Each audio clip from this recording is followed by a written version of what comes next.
Hey, ocean explorers. Sarah here. And Kai. Let's jump right into our voyage through the world of zooplankton.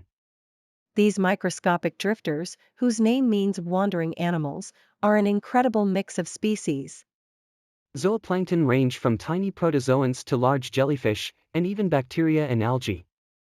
They're not all the same size or shape, but they're all important.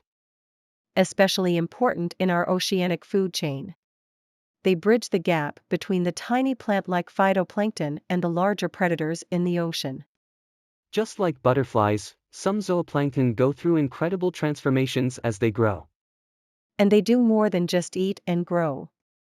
They help maintain the health of our oceans by transferring carbon from the surface to the ocean depths.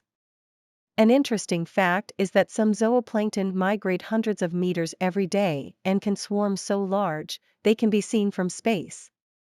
So, let's appreciate these tiny wanderers of the ocean. They're small but mighty.